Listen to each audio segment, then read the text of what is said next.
Happy Sunday, everyone.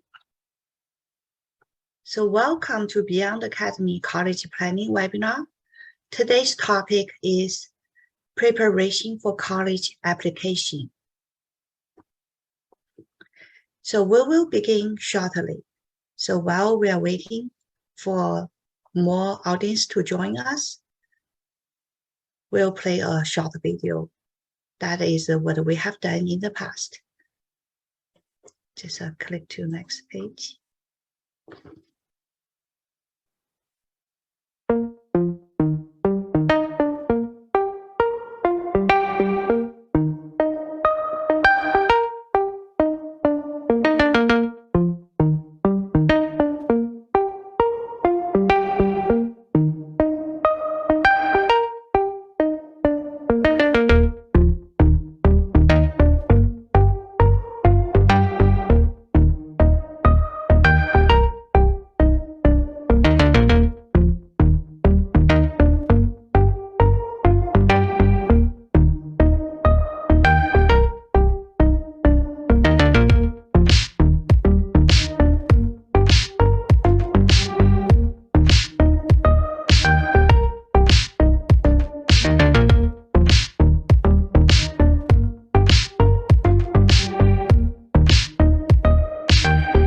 So I'll just stop here for a second. For many of you already know and already participated in our leadership activities. So this is a beautiful lady. She's a mayor of Fremont, Lady May, and she's also running for the state senator right now. And she's willing to hire more interns, student interns, to help her for her campaign. And I did send out information out like in the past 2 weeks. We also help a couple of other leaders for their campaign. So those are the intern opportunities, more like public services and outreach to the community. Those things can be remote or on-site. If your students are interested, and look at the emails we sent out in the past 2 weeks. If you didn't get any emails, make sure you check your junk box, because there's a lot of chances if you couldn't find your information, it's in the junk box. Okay, and if you want to utilize those opportunities, we're happy to have you. I'll just continue a little bit. Those are the activities we have done in the past, and also we will help you if you have any questions. We'll help you be creative, do something you are passionate about.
Okay, so we'll go ahead to start our webinar. So again, today's webinar's topic is to help you prepare for the college application.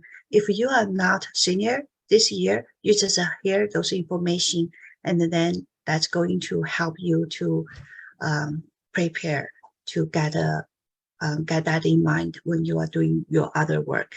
So today's topic is totally 1 hour. We'll close on time in an hour. And whenever you have questions, put it in the Q&A box you can find in your Zoom. And we are happy to help you for your specific questions. And also, each of you have your student admission counselors. If you are not clear who is your counselor, or you haven't really contacted your counselor, you can shoot an email to our office, which is office@beyondacademy.ca.org. We'll be happy to send out information again, so you know the contact information of your student admission counselor, who's working one-to-one with you to answer all your questions and help you get ready for the college application.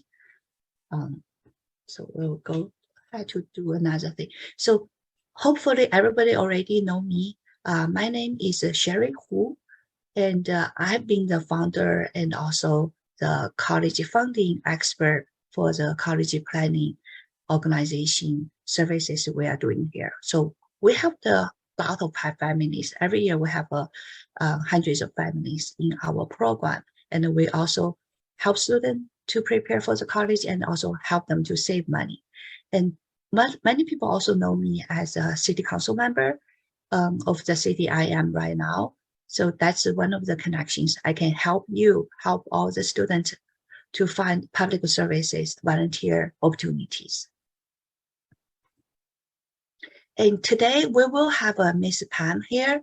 She will be the counselor. She actually worked with many of you, and many of you may be here today on your college admissions.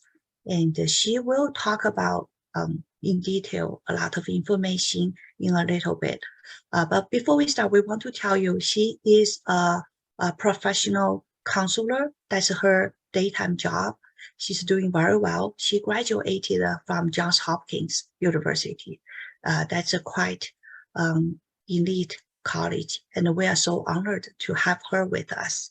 And she's the one actually did a lot of work with the students and developed a lot of contents to help our students to get better prepared.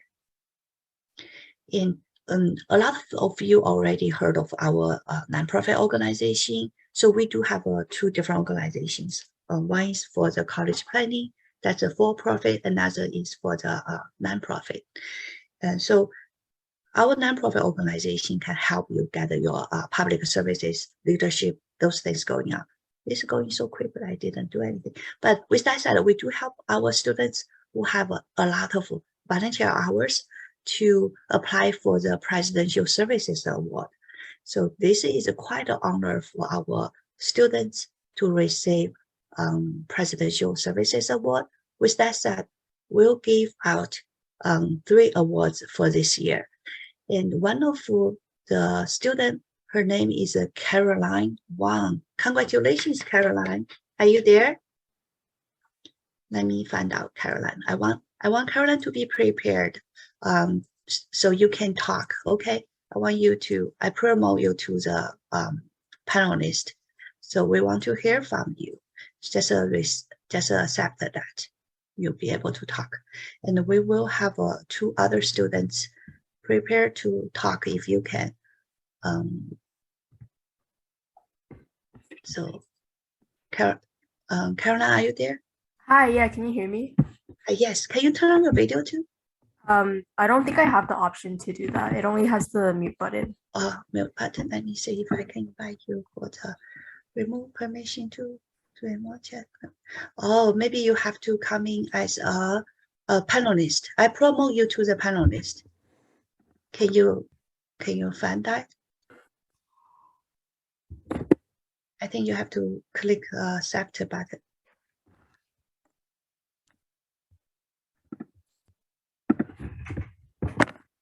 Oh yeah, nice to see you. So congratulations, Caroline. You have been with us for a few years, and I know you are getting ready for your college application, and you have done a lot of wonderful work, volunteer work to help the society.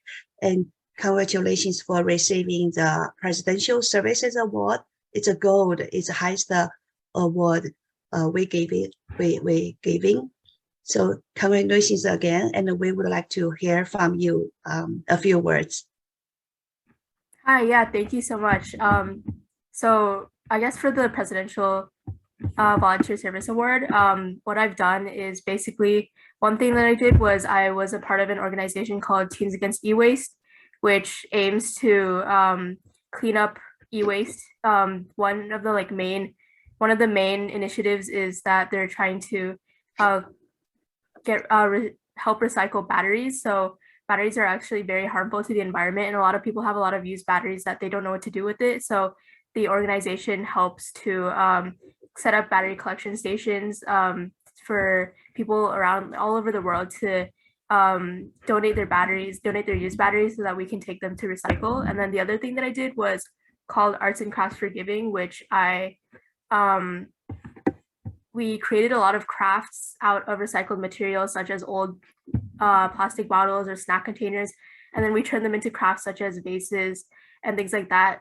So those items don't go to waste and they get recycled. And then we take the profits from those crafts and we take the donation money to donate it to various charities, for example, the Second Harvest Food Bank. So yeah, thank you so much. I really enjoyed doing all of these volunteer services, and I think that all of these things were really helpful to both myself and to the environment in general, because a lot of the things that I did were very focused on helping clean up the environment. So yeah, thank you so much. Thank you, Caroline. So I have your certificate here ready and we'll mail to you. Okay, it's here. All right, thank you, Caroline. I'll have my next recipient here. His name is Dennis Young. Dennis Young, if you are here, you can also accept my invitation to become a panelist. So we can allow you to say a few words. So Dennis, whenever you are ready, you can come in, okay? And we have a third participant also received our award is Anish. So I think Anish is busy at this time. He couldn't make the meeting, but congratulations to Anish Chintalatu. He's a senior from Fremont area. So I don't see Dennis here. I'm here. You are here? Okay. So can you, let me see, can you show your video? Sure.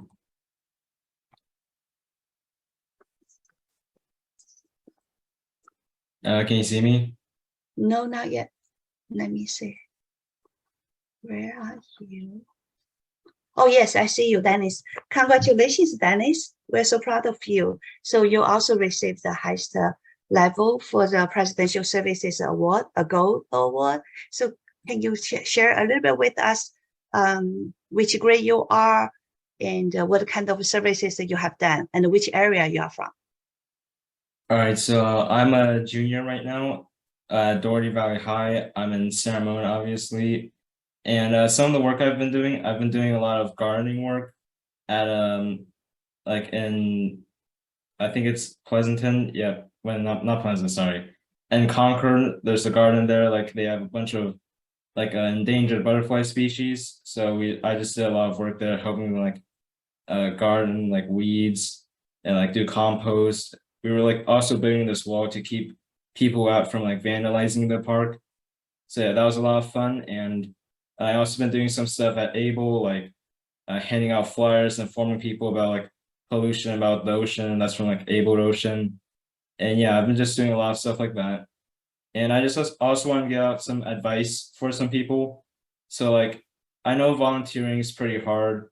I mean, it's not too hard, but like it's can be like stressful since everyone's doing it for like, you know, a good college and everything. And like school is just very competitive in general.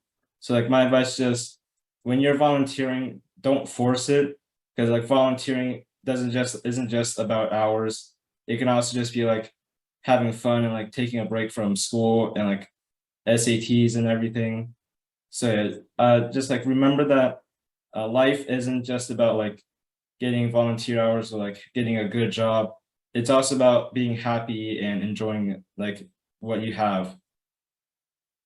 Thank you, Dennis. What you have said is so good, and I enjoy that very much. We do what we need to do, right? But we also need to enjoy the life. Awesome. Thank you. Congratulations again. And let's see, we have our topic open.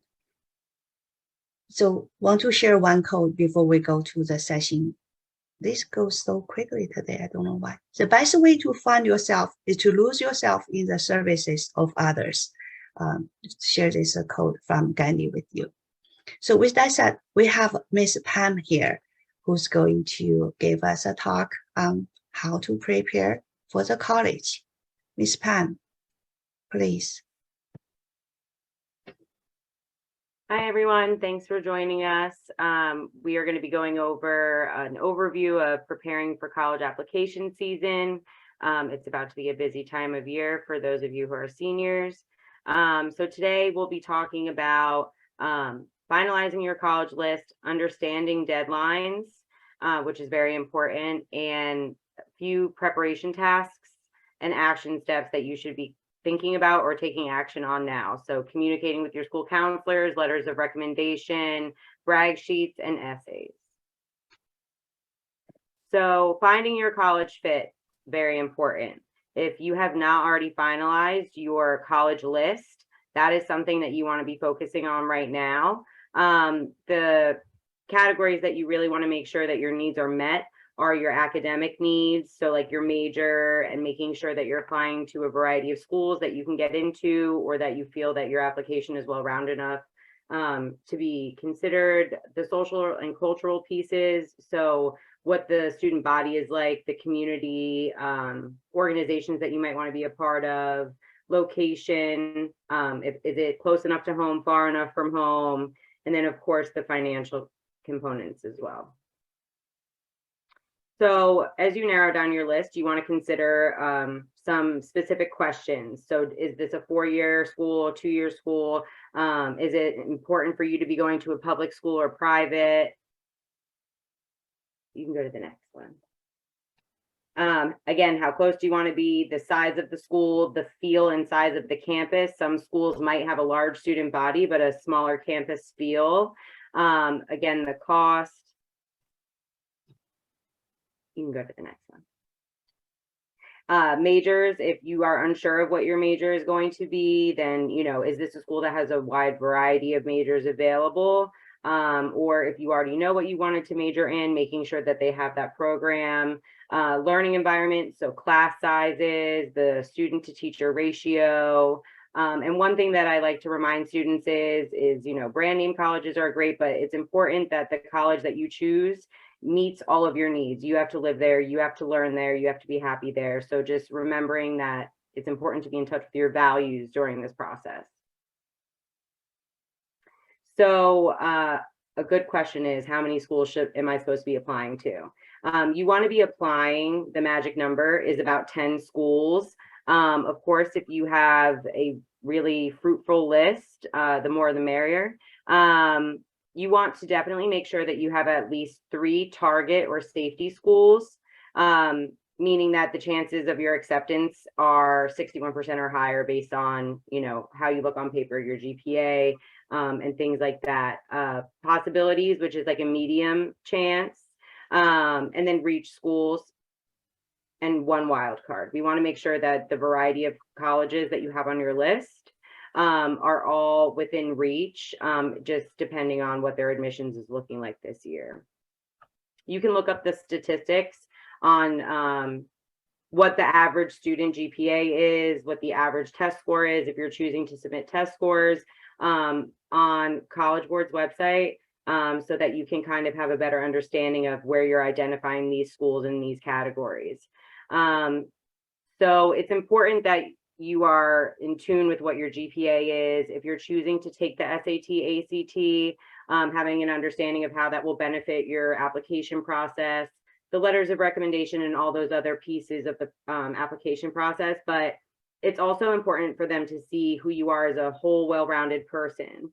They are not just making their decisions simply based on what you look like on paper, what your transcript looks like. So making sure that you are embracing as many opportunities as possible to be of service, to share your passions and your experiences during your time in high school is really important, because when college admissions officers are going through hundreds and hundreds and thousands of applications, especially to the more rigorous schools on paper with your transcript, a lot of young people might look the same with really, really great and rigorous transcripts and academic records, but you get to really shine and stand out in your essays when you're sharing all the incredible things you've gotten to do. So just make sure that you are understanding that the college application process is a well-rounded process. It is not just about those scores. You can go to the next one. So the anatomy of a college application, like I said, it's the transcript, potentially SAT or ACT scores, extracurricular activities, letters of recommendation, your essay responses, possible interviews. So just making sure that you're aware of how this process balances out and not just focusing on maybe one component, I feel is important. So deadlines, very important. And I like this Walt Disney quote, the way to get started is to quit talking and to begin doing, because the college application process can be very daunting and overwhelming. So it's important that you are organized, focused, and starting to take steps to get this process over with so you can find out where you're destined to be. So early decision is you are making a commitment. So a lot of times that is a binding situation where if you get in, you have to go. Early action, think of it as being like, I just want to make a power move. I just want to apply early so that I can get ahead. It is not binding. Early decision is, I only want to go here, and if I get in, that's where I'm going no matter what. There is no other factor considered. Regular decision is the option to apply. It's usually later in the fall. And rolling admission is whenever you apply, whenever they receive it, whenever they review it, you get a response. So it is important that you're just aware of the variety of deadlines because they occur at different times and throughout college application season, and they have different circumstances. Like I said, one is binding, others are you just get a few steps ahead of other folks, etc. So the options of early action and decision, just to again reiterate the differences because they sound really similar. You can apply for only one early decision college. If the college accepts you and offers you enough financial aid, you have to go. It's a commitment. It's like a contract that you have to sign prior to submitting the application that states that you understand how this will go. Early action, you can apply to more than one early action school. So maybe you have a top 3 favorite that you're totally torn between. You could do early action. And if you're accepted, you can say yes, or you can wait until you hear back from your other schools. It's not binding, but it does give you that advantage to be reviewed earlier than the students who are maybe applying early decision. I'm sorry, regular decision. There are pros and cons to both. I definitely think there's a lot of beauty in the early action, which is not binding, but to each his own. I would just wanted to make sure that students are aware of that difference because it can be a little confusing, and it's pretty important. Go ahead. So a brag sheet. A brag sheet is a tool that you'll use to help support the people who are writing your letter of recommendation. Like I said, when you're having an application reviewed by a college or university, you don't want your essays or your letters of recommendation to regurgitate what your transcript has already told them, right? We want this to be a well-rounded application, and we want to showcase all of your accomplishments and everything that make you great without being redundant. They've already reviewed your GPA. They've already reviewed your test scores. So you want to have letters of recommendation that have people in your life speaking to a variety of aspects about you that transcript does not reflect, right? That talks about particular situations you've overcome or some really special accomplishments that those people writing the letter have been with you for. So a brag sheet, you can go to the next one. So as you're thinking about which teachers you're going to ask for the letters of recommendation, you want to make sure that they are highlighting these special traits that are not already spoken for, and providing specific examples or stories. It's kind of like a resume, except for just broken down into specific prompts. And it'll showcase accomplishments, experiences, leadership, extracurricular, activities that you might have done. And then also there are some prompts that create space for students to share some vulnerability, and just allowing people who are writing your letters to speak to your experiences and why you are as incredible as you are. By creating this brag sheet, you're helping the person writing your letters of recommendation understand your story, and you're giving them the tools they need to write you an incredible letter of recommendation. When they can provide context and have those examples as to why, you know, you were this exceptional student of theirs or this exceptional athlete of theirs, it really creates a really fruitful letter of recommendation, and that's important. You can go ahead. So this is a little hard to see, sorry, but this is the brag sheet questionnaire that I have created that I use in school, at my job. I work at a high school in Baltimore City as a school counselor, and I also share this with my students that I work with as their college advisor. So you'll see there's a variety of questions on here. You can, of course, create your own if you want, but I really like this one in particular because it offers opportunities for all types of students and people to share information that is worthy of highlighting.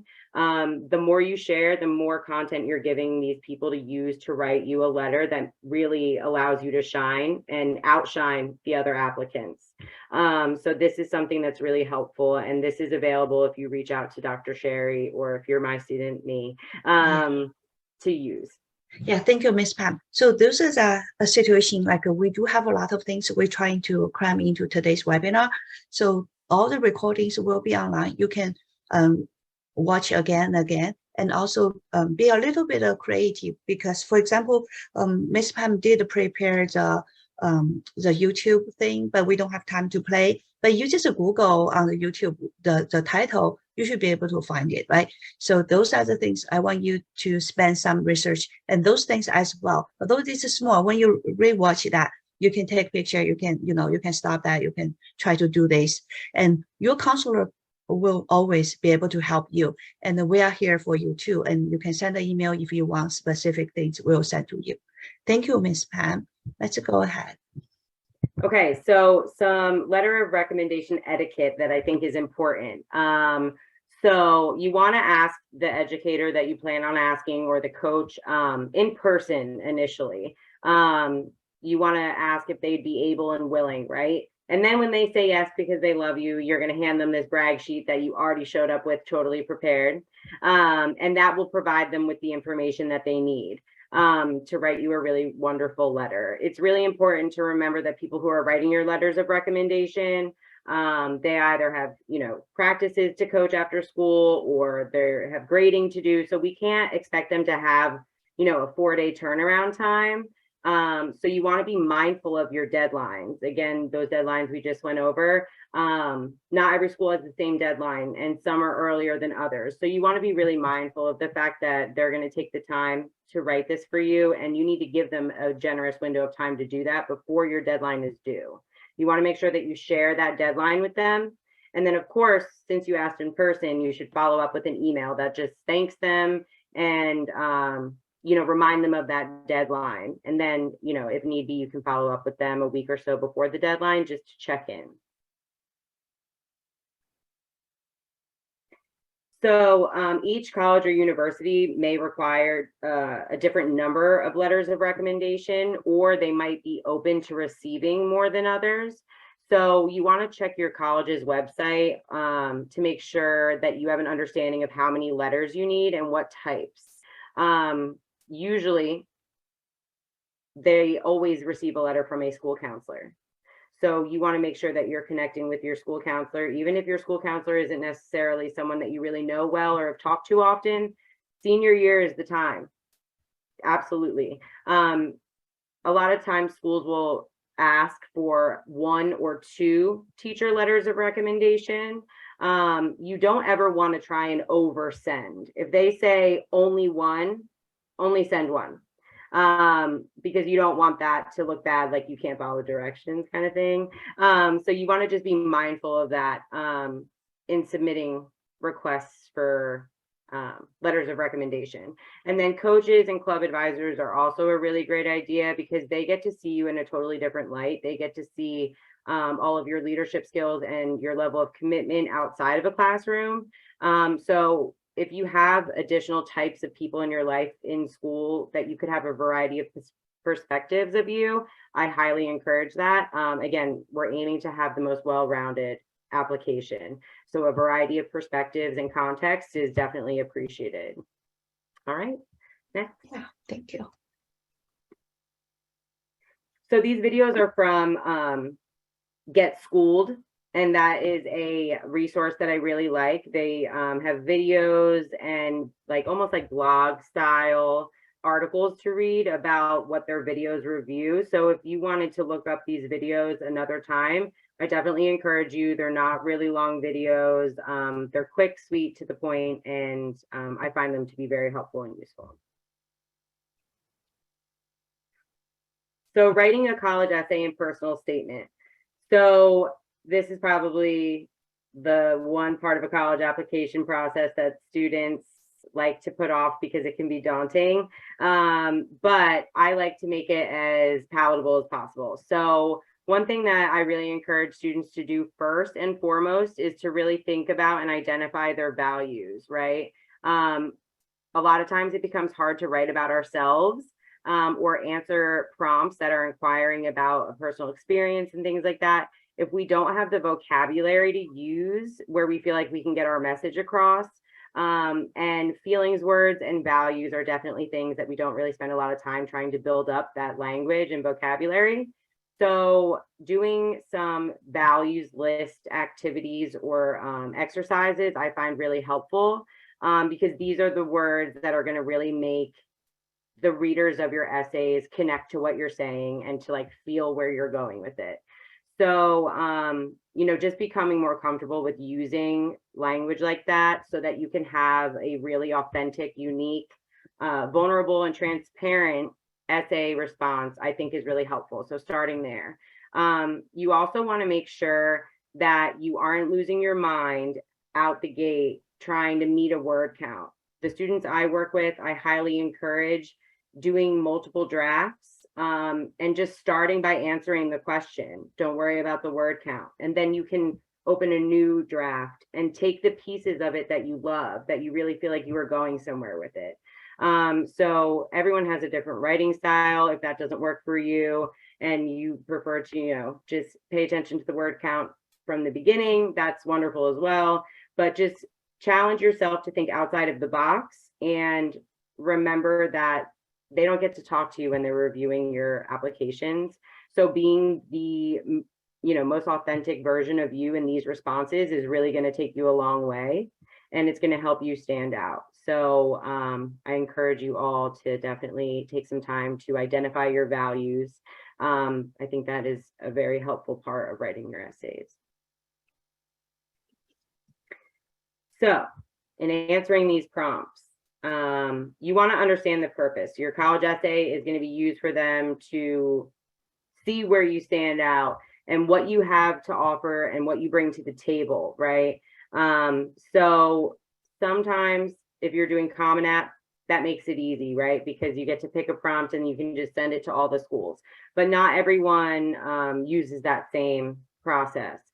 So make sure that you, when you're answering a prompt, always start with a clean slate. And you want to make sure you're answering their question. It's really easy to kind of get lost in your response. So making sure that you can identify the points where you've answered their question full circle is really important. Proofreading by yourself is great, except for sometimes our eyes plays jokes on us and we skip over little errors that when we read aloud we can catch, but also other fresh eyes who have not already read it 500 times will catch it. So it's important that you proofread it, but I highly recommend that you have at least 2 other people review your essay before you're submitting it. And then of course, making sure that you have written your essay and that we are not borrowing words of other folks. Okay, so the college application responsibilities. So of course, most responsibility is on the student, then the parent, and then the school counselor. Student responsibilities include completing the applications, requesting the letters of recommendation in person in advance, and then following up via email. For those of you who use Naviance in school, You also have the added step of going in and manually requesting your letters of recommendation through Naviance. And then requesting your initial transcript for each school through Naviance, if that's what your school uses, or through whatever other tool your school may use to help manage college applications. Whether it's Naviance or another tool, just remember that your college applications are not connected with Naviance. Think of Naviance as a middleman, right? It is a middle checkpoint that manually connects what you need from the people at school, letters of recommendation, transcripts, as a messenger to your applications. So if you do one thing in Naviance or one thing in Common App, you need to manually do it again in the other space so that everything mirrors. If you're taking your SAT or ACT and you love your scores because you did great and you decide you want to send them, you have to go in and you have to send them to your schools. And then checking in with your parent, guardian, and school counselors as you move through the process for extra eyes on your essays, and just making sure that you have done all of the baby steps that you need in order to complete this process. Parent responsibilities include helping with the college search process, making sure that you're in touch with, your means in terms of how far the school might be your child's looking into, or the financial components, providing your child with any information that their applications may need, or when it comes time to do FAFSA and so on and so forth, and helping your child stay organized, including deadlines and the components of their application or profile for each school they're applying to. School counselor responsibilities include providing insight and resources to help students identify the schools that are a good fit for them, general application process timeline and important details, resources to assist with the application process before, during, or after, and then helping the movement of and checking that letters of recommendation are sent and transcripts. In this initial part of the year, you're going to be requesting your initial transcript. Not every school will ask for a mid-year transcript, but if it's a school that is not requiring SAT or ACT scores, they might. So usually around February is when they would inquire about that. And again, if you are using a tool like Naviance or your school uses that, that is when you want to go in and you want to manually request the mid-year transcript. And then in June, right before you get to move into your new cool dorm, you would request your final transcript. So these are your action steps and takeaways for those of you who are seniors. For those of you who are not seniors, these are things you need to be aware of so that you can dive in head first in the fall next year. So the brag sheet, you want to complete that as soon as possible so that you have it ready.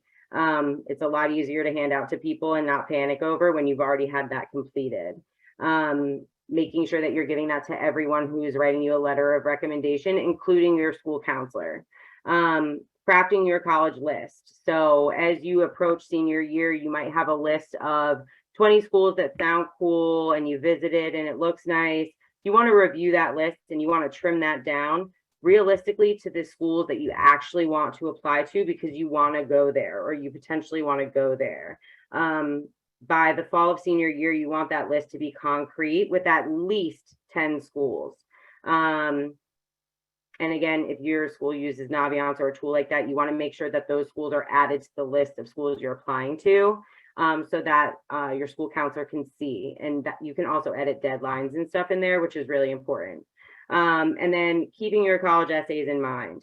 You can always access college essay prompts, and you can begin to prepare in advance. But if you're a senior and you have not already started your essays, I would definitely encourage you to start at the very least picking out which questions you want to respond to as soon as possible. And then start, just diving in head first and start your first draft. And again, the more eyes you have on that essay, the better. Get a few people to proofread it once you feel like you have an essay that you're proud of. And then before you know it, you'll be applied to college.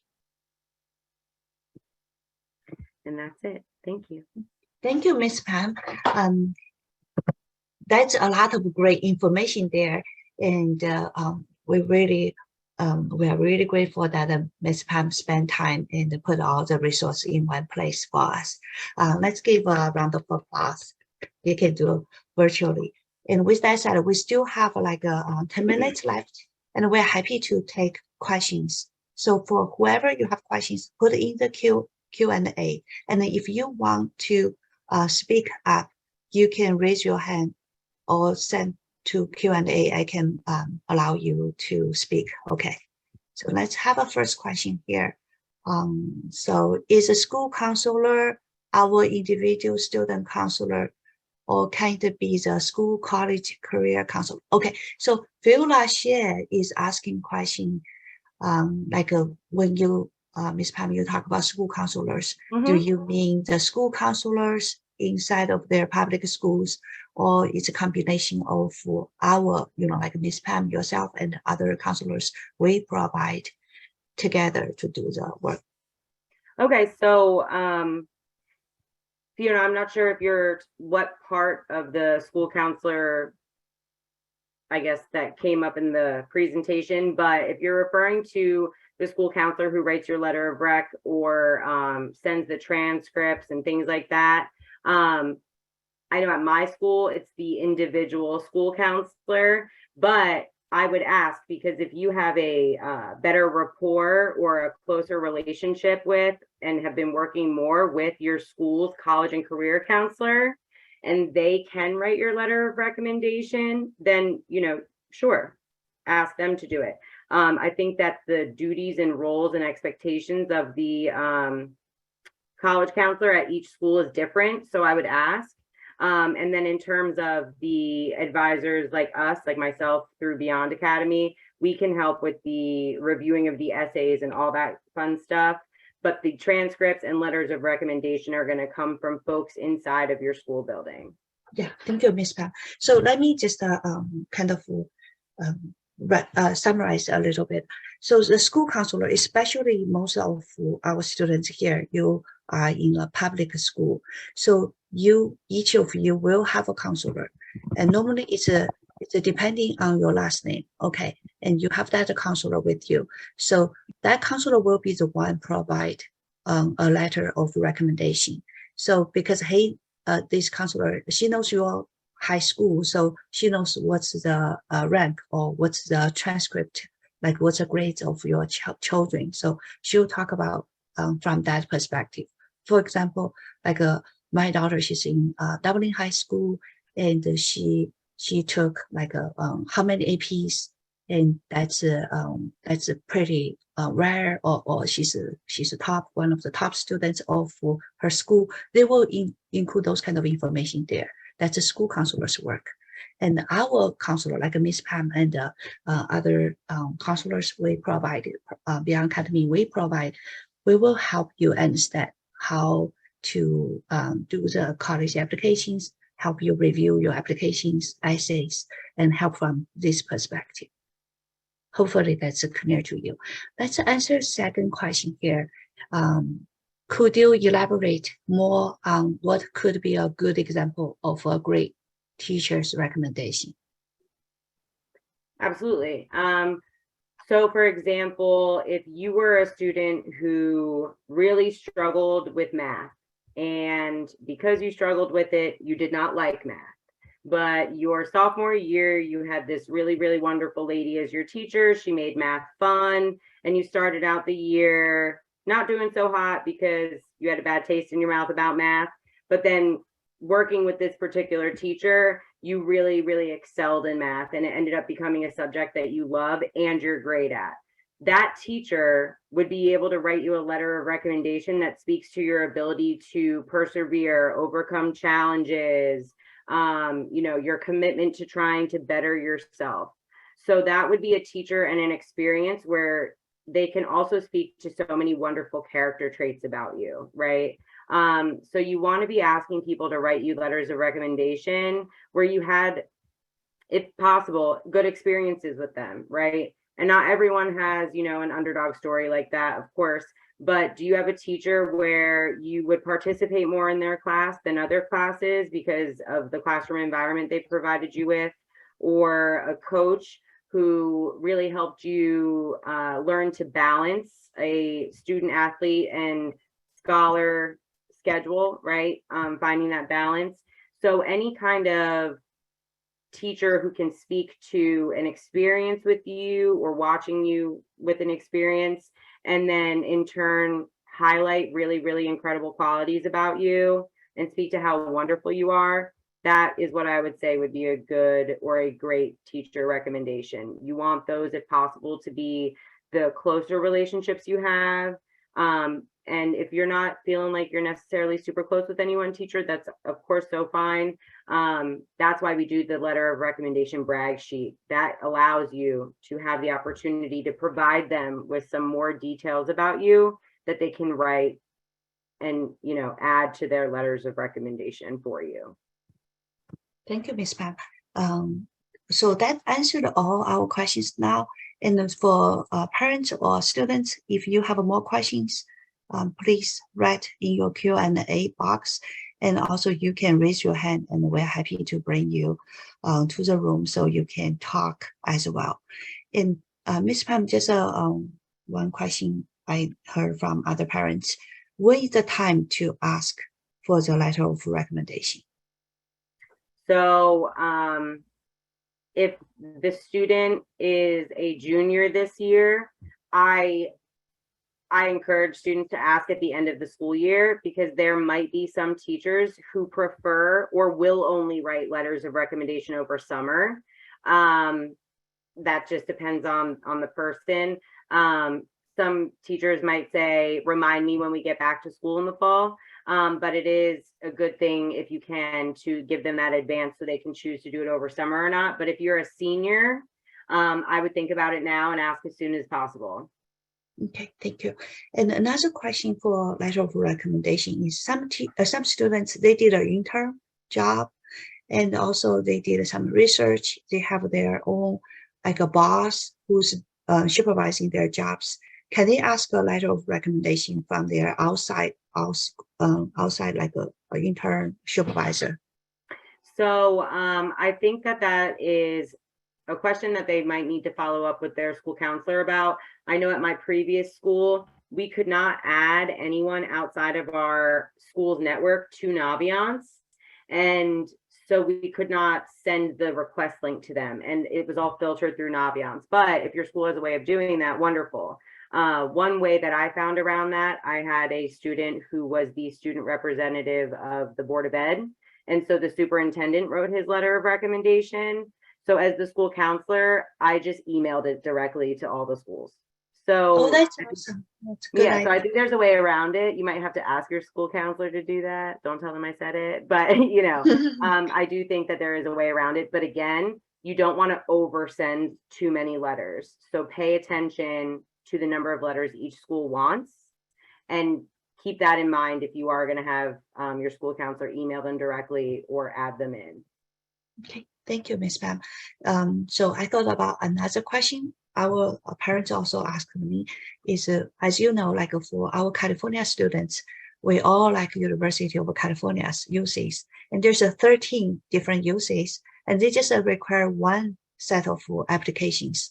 So for that reason, they can mark multiple schools, like 5, 6 different schools. For that reason, you have this magic number of 10 colleges to apply. And since they don't spend additional time there, they can put 5, 6 different uses there. Would we add, for example, for students like that, they can count all the UC schools they apply as one school? They still Sure. add other, yeah. So yeah, they don't I would spend too say much 10 time. is a minimum. Magic number in and of that, at least 10. So Okay. if it's a one-stop shop like that, I would definitely maybe count that as one and add some more variety in there. Awesome, thank you. And any more questions? We haven't seen any questions. So we'll just close early today. But if you do have additional questions, you are welcome to ask your own advisors. Each of you should have your own advisors on your questions. And let's see one. Dr. Okay. Sherry, I think we had Yes. one more question added in there. Okay. Does I the see, subject yes. teacher, we ask for the letter of recommendation matter? For example, if the teacher was an AP teacher, would it be better to ask them? Thank you for the example, so I could answer it specifically. No, I don't necessarily think it matters because like I said, your transcript already told them that you took an AP class, right? And if you did well in it, your transcript told them that too. So this is where I encourage you all to really remember that balance of the anatomy of the application, because they already saw that you took all these APs and that you got all A's and B's and you did beautifully. You want to be asking teachers who can speak about you in the ways your transcript has not, right? So like if your AP teacher knows and can attest to the countless hours that you put in after school to make sure to earn that A, well, that's an underdog story. That's great. You worked really hard. Then absolutely ask them. But if you have a different teacher who you have really, really close rapport to, and they can speak to who you are in a way that your transcript hasn't already told the college, I would ask them. So I would focus for the letters of rec on the relationships and the experiences with the teachers. I don't think that the fact that one person taught AP and one person taught phys ed matters, because they're going to be speaking to their experiences with you as a whole. Thank you. That's very helpful. So one of the things I want to leave for all the students here. So if you do not have your brag sheet yet, go home today and then start working on it. And then when you get your draft, get the things in place, you can discuss with your advisors, right? So you can start something today. All right. With that said, thanks, Ms. Pam again. And No problem. we really appreciate your coaching today.